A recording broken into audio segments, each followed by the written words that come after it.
Olá, gente, amiga, tudo bem com vocês? Eu espero que esteja tudo bem com vocês. Essa semana, né, correu muitas notícias, né?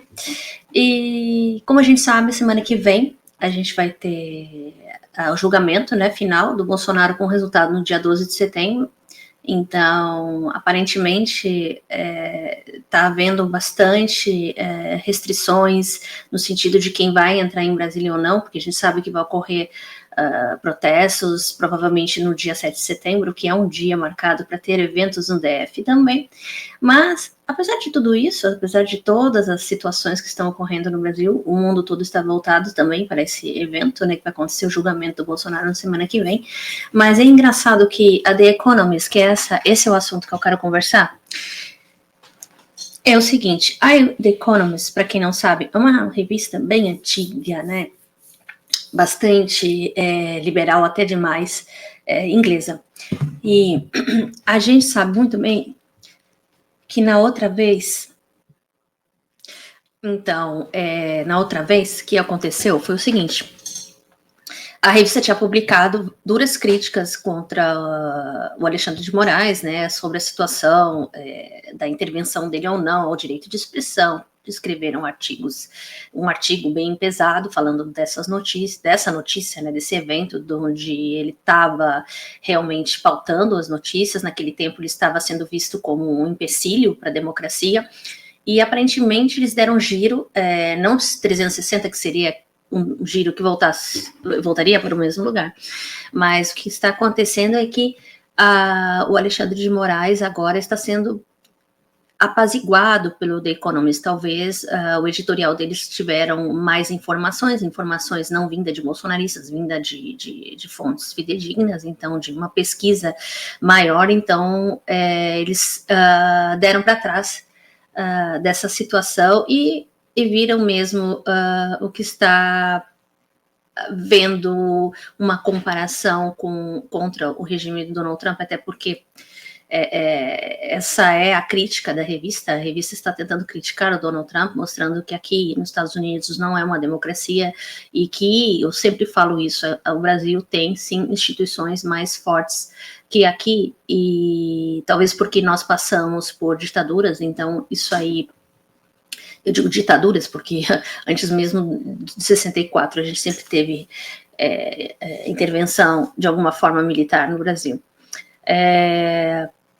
E então eu acho que eles começaram a fazer a escola e começaram a ver mesmo que o que está acontecendo no Brasil é uma pauta mais séria, que não é simplesmente um jogo político simplesmente de poder, é um jogo que enfatiza muito o direito, a liberdade, né, do cidadão, né, o seu bem-estar social e também seus direitos políticos, enfim, né, de escolher os candidatos e, enfim, do nosso judiciário todo, e que não há um emparelhamento, que são instituições bem independentes, até demais, né, enfim. E The Economist, acho que fez o dever de casa. Eu queria reagir com vocês. Eu achei legal que o UOL falou sobre a revista e falou o porquê que o Bolsonaro virou a capa, e que sabemos que, para além de Bolsonaro, é uma capa para dar na cara do Donald Trump, porque eles querem dizer ao Donald Trump que o Brasil é melhor no seu sistema judiciário, na sua condução judiciária, do que os Estados Unidos, haja vista que os Estados Unidos está totalmente emparelhado com o regime Donald Trump, né? Isso não ocorre no Brasil. Não houve nenhuma situação, tirando a ditadura, claro, que o STF foi emparelhado a um governo, né? Ele é bem independente nessas questões. É claro que nós temos muitas críticas, mas nessas questões eles agem de forma, pelo menos, a embasar a Constituição de 88, coisa que aqui nos Estados Unidos é mais uma visão política, de emparelhamento conservador, no caso de hoje, dando muitas chances autocratas ao Trump, dando uma força excessiva a ele e o poder executivo, coisa que no Brasil a gente não tem, né? A gente sabe que sempre foi a reclamação do Bolsonaro, porque o STF nunca foi emparelhado com ele. Vamos lá. Vamos ver o que os repórteres falam, e aí eu dou também o meu comentário. Foi bastante engraçada essa capa, bastante criticada também, né? Porque os bolsonaristas parece que ficaram criticando sobre a pauta editorial do The Economist, porque eles acham que eles têm que decidir, né? Mas a gente sabe que eles estão fugindo do debate, porque eles sabem que eles, infelizmente, conseguiram identificar o problema real do Brasil e quem são os verdadeiros golpistas do Brasil. Vamos lá. Começamos o vídeo. Aí pelas redes sociais, que é uma capa. Vamos abrir aqui no telão? Essa capa, dá pra gente abrir já? Aí, ó. O que o Brasil pode ensinar à América? Você reconhece essa pessoa aí, Josias? O Josias estava pegando café, o Sakamoto. Você reconhece aí, ó, quem é? Olha, descreve a capa pra gente, para quem está só ouvindo. Para quem está ouvindo a gente, só a capa da Economist, que é considerada a bíblia da economia, por governos, por mercados, né? Critica o Brasil bastante por conta de questões fiscais e econômicas, né? Elogia quando tem que elogiar. Neste caso, né, a revista está pegando bem duro, né? Com duas pessoas. Essa capa, tá o Bolsonaro vestido como aquilo que ficou conhecido como o chifrudão do Capitólio, que é o xamã QAnon, que é o Jake Chansley, que é aquele cara vestido com aquela cabeça de búfalo, na invasão do Capitólio em 6 de janeiro de 2021, invasão essa incitada por Donald Trump para que seus apoiadores interrompessem e impedissem a posse de Joe Biden, né? Não é à toa. É muito parecido com o que aconteceu no Brasil no dia 8 de janeiro de 2023. O ponto, não, mas trocando, sai Trump e entra Bolsonaro. E aí o que aconteceu? Esse cara ficou famoso, ficou preso até o início deste ano, quando depois que Trump assumir, deu um indulto para ele, liberou ele da cadeia. Né, liberou esse apoiador da cadeia, né, que estava preso. E aí, aqui a capa é o Bolsonaro vestido com o mesmo chapéu de chifrudão de búfalo do xamã do Capitólio, pintado com o rosto com as bandeiras do Brasil, né? E no título, né? O que o Brasil pode ensinar à América? O julgamento de Jair Bolsonaro. E apesar de fazer críticas, a matéria tem críticas, né? Falando, olha, eu li o texto, né, da Economist, tá lá. Ele faz críticas, ele fala ao Supremo, ele fala, ó, tem que tomar cuidado, o Supremo e outras instituições não podem ter poderes muito maiores, né? Tem que observar, né? Tudo isso. Fala de questões fiscais, da necessidade de reforma, afinal de contas, é uma Bíblia liberal. Mas o foco é que o Brasil dá uma lição aos Estados Unidos no processo de julgamento de Jair Bolsonaro. Eles são bem duros nisso aqui, eles falam, dão um exemplo. Eles falam, o Brasil que tem um trauma de uma ditadura militar que ocorreu aqui entre 64 e 35, e a memória dessa ditadura moldou as instituições no sentido de impedir que isso volte a acontecer. Basicamente, grosso modo, ele elogia o Brasil por estar fazendo o que os Estados Unidos não fez. E por que eu digo isso? Houve um processo muito semelhante, né, de golpismo nos Estados Unidos, só que aí o Donald Trump fez o quê? O Donald Trump conseguiu navegar por 4 anos e se eleger à presidência da República, e agora a própria revista diz que ele está moendo a democracia. Né? Enquanto isso, as instituições brasileiras funcionaram, né? Estão levando ele à condenação, a revista fala que provavelmente vai ser condenado, e vai além, Fabiola. A revista fala que o Trump tentou pressionar o Brasil, está tentando pressionar o Brasil tarifas para liberar o Bolsonaro, e o Brasil, em mais um exemplo de democracia, para o mundo, tem resistido em nome de proteger as suas instituições. Então, para o Bolsonaro, no final das contas, né, para o Bolsonaro é humilhante. É humilhante que ele esteja posto lá como chifrudão do Capitólio, na capa da Bíblia da Economia, não só como chifrudão do Capitólio, mas como chamando o golpismo no Brasil.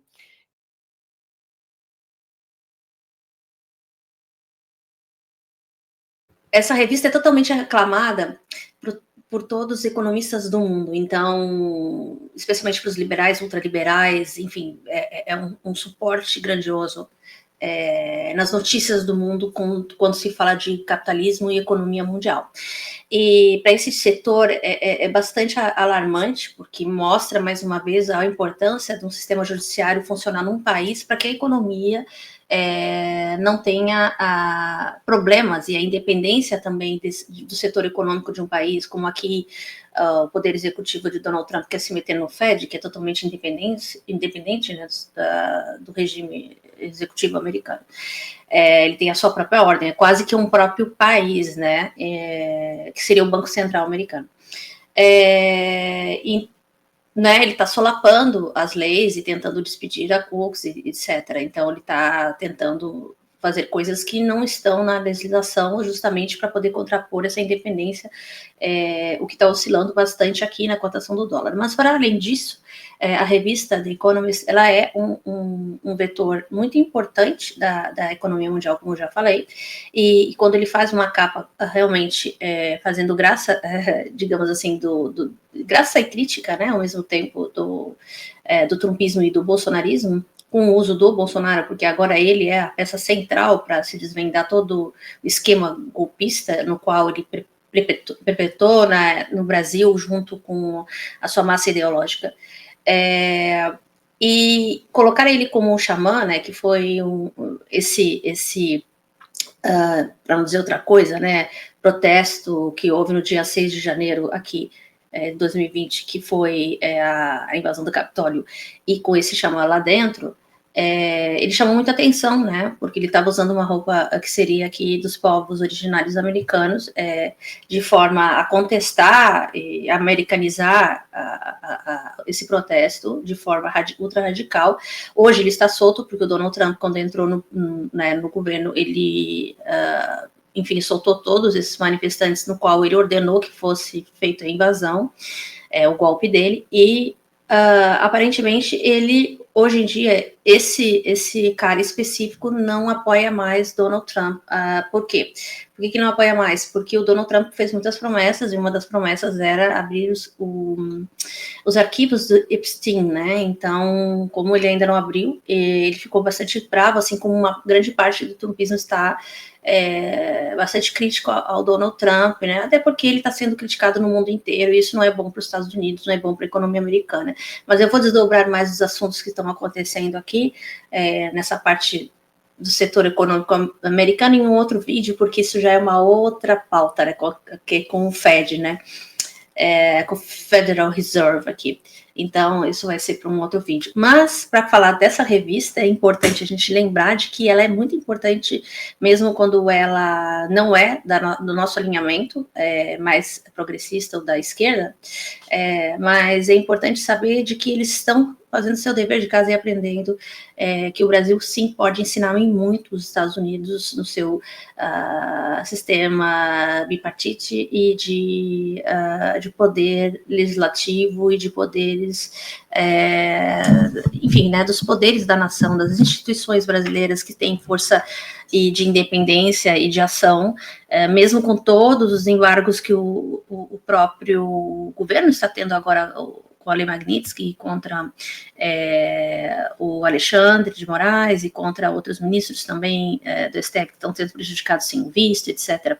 Para muito além disso, até o Barroso, o filho dele, estava estudando aqui e parece que vai ter que parar de estudar porque perdeu o visto. Então, isso está atingindo, sim, de alguma forma. Mas vamos ver, né? O Moraes falou que tomara que o Trump se arrependa. Eu acho que o Trump não se arrepende, porque para um outro vídeo eu vou explicar o porquê, mas essa situação é bastante constrangedora para o Donald Trump, entendeu? Então, isso aí foi, sim, uma facada em dois lugares. Literalmente, o Bolsonaro sabe bem de facada, né? Então, foi nos dois lugares, foi no Donald Trump e eles acertaram também no Bolsonaro. Então, foi um tiro para dois lugares, uma cajadada para dois coelhos. Vamos continuar aqui com o debate.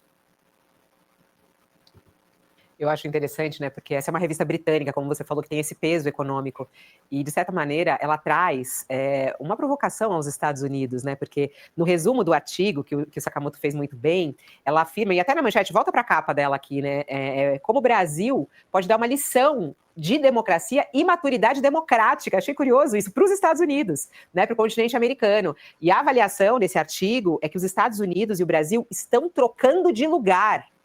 Forte isso, né? A revista afirmou que os Estados Unidos estão ficando mais corruptos, mais protecionistas e mais autoritários. Sempre foram, né?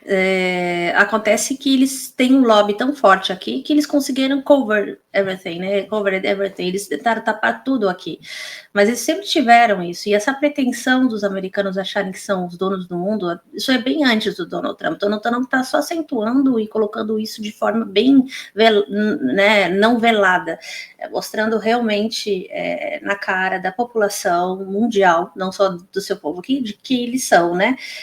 De que aqui mais uma vez, é uma falsa democracia, né? E como foi bom, porque eles fizeram uma falsa democracia e o Brasil começou a se comparar, então começou a realmente a melhorar a sua própria democracia, as suas instituições, nós saímos da ditadura, então foi bom que eles tiveram feito essa máscara, porque eu acho que o Brasil, de alguma forma, conseguiu acelerar o processo, porque se eu acho que se os Estados Unidos fossem muito declarados desde o começo, né, na cara do Brasil, talvez o Brasil teria demorado mais no seu processo, porque através do espelho americano, o Brasil também, né, de alguma forma teve uma inspiração sobre o seu sistema e tudo, nós temos um sistema no Brasil muito parecido, então, só que lá funciona e aqui não, né? Agora se mostra na prática de verdade, né? Vamos ver, então. É bem complicado, às vezes, a gente fazer essa comparação, porque eu já sabia disso, já sempre soube, não sei se é por causa dessa coisa da gente pensar que não é anti-americanismo, mas é um enfim, né, imperialismo. Então, quando você já tem essa formação, você já sabe disso antes, mas talvez para algumas pessoas ainda ficavam no sonho americano, não tinham essa consciência, e agora elas podem dizer que tem, né, porque agora tá tudo mesmo na sua cara, só não acredita quem não quer, ou, né, o pior cego é aquele que não vê, né, meu ditado. Com o governo de Donald Trump. Enquanto o Brasil está determinado a fazer salvaguardas e fortalecer a sua democracia. Então, quer dizer, o Brasil como referência de democracia e os Estados Unidos como referência de um autoritarismo crescente com Donald Trump. E aí a The Economist chama o Brasil de uma outra grande democracia da América. E afirma que o STF é uma barreira contra o autoritarismo, que, como o Sakamoto pontuou muito bem, apesar desse elogio, entre aspas, tem também algumas críticas que são feitas. Vamos lá, Josias, é para tanto? O Brasil está trocando de lugar com os Estados Unidos? O Brasil pode ser considerado referência na defesa da democracia, nesse caso amplo que a gente discute há um tempo e que já está se tornando até cansativo por parte de uns, que é justamente essa tentativa de golpe que aconteceu no nosso país?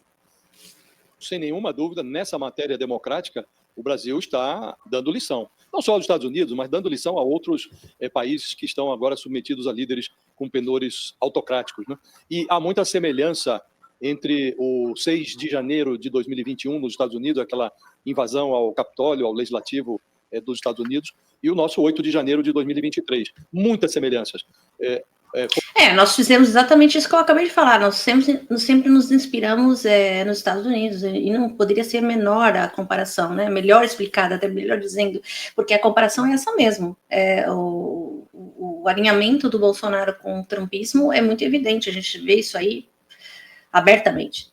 Foram invasões estimuladas pelo autocrata de cá, Jair Bolsonaro, pelo autocrata de lá, Donald Trump. Ambas foram instiladas, foram insufladas a pretexto de contestar os resultados das urnas. Aqui contestava-se a vitória do Lula, nos Estados Unidos contestava-se a vitória do Joe Biden sobre o Trump naquela ocasião, né?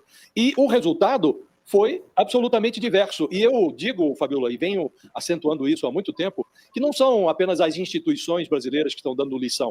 O primeiro a dar lição ao mundo foi o eleitorado brasileiro, que na eleição, na sucessão de 2022, sonegou algo inédito desde a criação do Instituto da Reeleição, algo inédito. O Bolsonaro foi o primeiro presidente da história, desde a criação da reeleição, a ter essa prerrogativa sonegada pelo eleitor. O eleitor simplesmente escorraçou o Bolsonaro do Palácio do Planalto, negou a ele a perspectiva de um segundo mandato, como que antevendo o que poderia acontecer no Brasil. E nos Estados Unidos, o eleitorado não teve a mesma sabedoria. Deu ao Trump um segundo mandato, embora não tenham sido mandatos sucessivos, todo mundo sabia do que o Trump era capaz. E deram a ele um segundo mandato. E com esse segundo mandato, ele praticamente obteve da Suprema Corte nos Estados Unidos uma blindagem. Pode fazer o que bem entende. E a legislação americana também é inferior à brasileira. Aqui o Bolsonaro hoje é um personagem inelegível, ainda que quisesse, não poderia disputar eleições novamente. Agora, então, pior, a partir da semana que vem, quando se inaugura o julgamento em que ele será condenado, aí vai ficar ainda mais impossível, improvável o retorno dele às urnas. Nos Estados Unidos, o Trump não só pôde retornar às urnas, como a legislação permitiria, se fosse eleito estava lá já condenado e tal, se tivesse nada. Não tinha a ficha limpa aqui, né? Não tem a ficha limpa, até você ser condenado, tá na prisão, você pode se eleger como presidente, se o clamor popular vale mais do que o caráter, né? enfim, é lamentável que os Estados Unidos estejam tão abaixo nível assim. Na cadeia, ele poderia disputar as eleições. Então, depois da volta do Trump à Casa Branca, Fabiola, os Estados Unidos adquiriram uma aparência de país de terceiro mundo.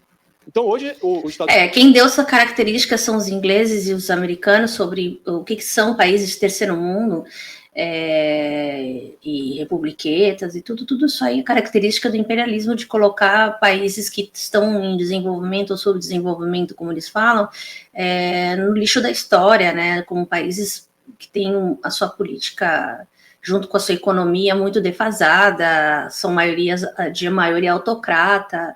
Então a gente vê isso como um preconceito muito grande. Quando você vê que os Estados Unidos têm ações no campo comercial, né, agora com as taxações, né, os embargos, suas críticas desse governo Donald Trump sobre outros países e seu fechamento exagerado de proteção, de autoproteção, onde eles mesmos se auto-estrangulam nesse processo, a gente vê que isso aí são características de estados totalmente que têm uma autocracia junto com um terceiro mundismo, né, que é dito, né, desses países. A gente via isso muito deles criticarem na América Latina, como agora que eles falam com o Maduro, sobre as críticas que eles têm ao Maduro, também na África, até na Ásia e tudo mais. Então, os Estados Unidos sempre se botou nessa superioridade, né, e de alguma forma eles ocultavam essa pauta de autocracia dentro do próprio governo, porque eles não estavam preparados para uma pessoa tão escrachada como o Donald Trump,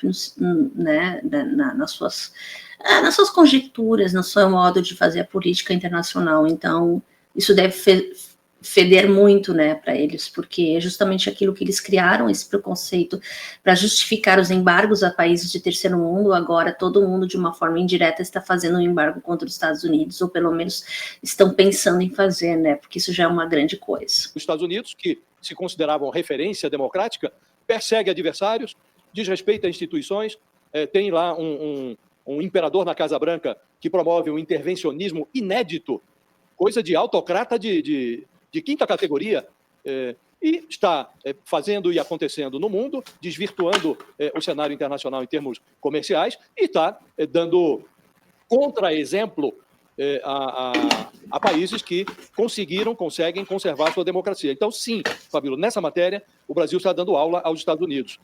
O eleitorado brasileiro dá aula, o Supremo dá aula, e ainda outro dia, numa entrevista a um jornal norte-americano, que nós comentamos aqui, o Alexandre de Moraes dizia, olha, não há hipótese de recuarmos. Ele que está agora sancionado de forma esdrúxula, aplicou o Trump contra ele, aquela lei Magnitsky, realmente uma coisa esdrúxula, não havia justificativa plausível para a aplicação dessa lei, e ele dizia, e eu achei que ele foi otimista demais, acho que foi só retórica, eu confio ainda que vão voltar atrás, porque estão recebendo informações fidedignas sobre o que ocorre no Brasil, e ele avaliava que o Trump poderia voltar atrás, e dizia nessa entrevista, Fabíola, talvez seja essa a explicação, que o Brasil teve capacidade de resistência porque sabe o que é uma ditadura, disse o Alexandre de Moraes ao Washington Post. Já vivemos no Brasil a experiência ditatorial. E não... É exatamente isso. Os Estados Unidos nunca viveu essa experiência realmente tão abertamente, né? De alguma forma indireta, mas nunca abertamente, totalmente. Tinha pelo menos que a gente vê, nenhum presidente foi dessa maneira como o Donald Trump está sendo, né? Pelo menos não abertamente. Agora, por essa experiência o Brasil amadureceu melhor a democracia. Eu acho que as democracias elas amadurecem quando elas aprendem com as ditaduras, mas não deixar com que elas voltem de novo, né? E para isso você tem que ter, sim, um sistema judiciário e um sistema de instituições fortes num país, né? E aqui, quando você vê essa situação, como eu já repito e falo de novo, aqui tem que aprender com o Brasil, porque o Brasil realmente conseguiu alcançar um nível que nem os americanos, que são os patronos da democracia do mundo, conseguiram manter, né? Então o Brasil consegue manter de uma ordem muito melhor e pode ensinar para o mundo, e quanto mais o Moraes bate na tecla que ele não vai voltar, que ele realmente acha que eles vão dar para trás, e é muito provável que sim, porque esse regime daqui está se desgastando, o Donald Trump está vendo os midterms no ano que vem, que ele pode perder uma das casas, então isso pode sim prejudicar o governo local aqui nos Estados Unidos. na governança, né, autocrata dele, dos desmandos. Então tem várias articulações que eles estão fazendo, uma corrosão dentro da política muito grande de todos os lados. Mas o Brasil realmente, apesar de todas as contradições de todos os políticos que a gente vê que são pessoas pífias, eles pelo menos são votados democraticamente de uma forma que os Estados Unidos, quando votam aqui, a gente sabe que esse voto daqui não é direto para um presidente, então a gente sabe quanto isso incomoda grande parte dos americanos, né, que não é muito clara as eleições, né, por estado. E basicamente aqui é um regime bastante desorganizado, e eles sempre disseram que eles são super organizados. O Brasil tem que ser batido de palmas, e pessoas perguntam por que você não mora no Brasil, mora nos Estados Unidos. Essa é uma questão de que não importa muito aonde você mora. Qualquer brasileiro pode morar em qualquer lugar do mundo, mas pode gostar e falar bem do seu país e criticar também quando tem que ser criticado. Eu acho que isso é plausível, isso é necessário. Agora eu espero que o The Economist, né, que é a revista, ela pense 2 vezes antes de publicar um artigo e pesquise de verdade fora das fontes Eduardo Bolsonaro e tudo mais, que pode ser que isso também aconteça, tá? O Donald Trump, por enquanto, não está dando sinais de que vai largar a mão do Bolsonaro, mas isso pode acontecer sim, porque ele é um cara que muda muito a roupagem dele. Então, se ele vê que está todo mundo contra o Bolsonaro, principalmente a direita liberal, é bem provável que ele dá alguma guinada, como ele está fazendo agora, que ele está calado sobre essa questão. Mas a gente sabe que com o julgamento dele na semana que vem, é provável que eles voltem na cena de novo para dar algum parecer sobre algum tipo de posicionamento contra o Brasil. Isso já é visível. E vamos aqui continuar mais um pouco e depois a gente finaliza o vídeo. Só mais um pouquinho, pessoal. Não queremos voltar a viver a mesma experiência. Então, o Brasil está vacinado nessa matéria. E, por sorte, o eleitorado, a maioria dele, teve a sabedoria de despachar o Bolsonaro. Porque eu também não tenho dúvida, Fabíola, também não tenho dúvida e não tenho a menor hesitação em declarar que se o Bolsonaro tivesse sido reeleito, nós não estaríamos assistindo ao que assistimos agora.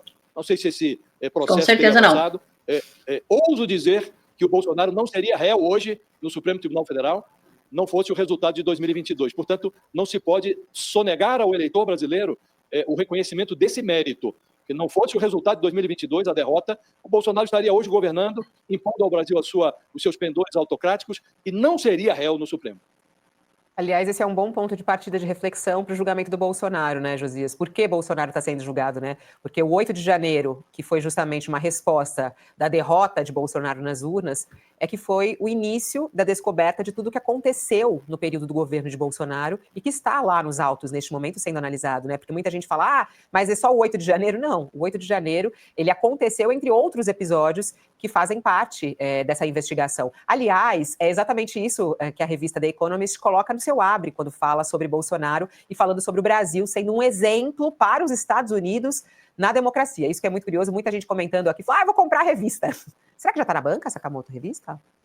Da Paulista deve ter, da Inglaterra, certamente, mas a coisa... Demora para chegar aqui. O mais fácil, online, na verdade, e o mais fácil, na verdade... Segura aí, vamos para o intervalo para quem está conosco na TV, a gente está atrasado já. Vamos para o intervalo, você continua falando isso no nosso intervalo. YouTube, vai para... É o seguinte, pessoal, ele vai terminar de falar de como você consegue se inscrever no site e tudo mais para ter uma semana grátis, mas não é bem assim, você tem que pagar a assinatura, né, para alguns meses e aí depois você decide se fica ou não. Mas eles têm uma grande porção, né, do artigo, o artigo está lá no site deles, né, do The Economist, e a gente pode ter certeza de que isso aí vai causar um estrago bastante grande enfim, né, nos bolsonaristas, porque é uma palhaçada, né, a cara do Bolsonaro é uma grande palhaçada, mas não é só uma palhaçada, porque ele tá com a roupa de um invasor do Capitólio, né, então a gente sabe que isso é uma indireta pro Trump, né, que o The Economist está fazendo. Agora, o Brasil tá punindo aquele que deveria ser punido. É isso, pessoal, eu espero que vocês tenham gostado do vídeo, o vídeo é bem informativo sobre a revista The Economist, e eu espero também que vocês deixem um comentário aí, o que vocês acharam dessa capa, e me digam se vocês concordam com a revista e o posicionamento da direita liberal, de que finalmente ela está tentando ver, ou até mesmo uma parte da extrema-direita que está criticando o Bolsonaro. Vamos ver até quando eles aguentam, né, pessoal? Até o próximo vídeo. Valeu. Tchau, tchau.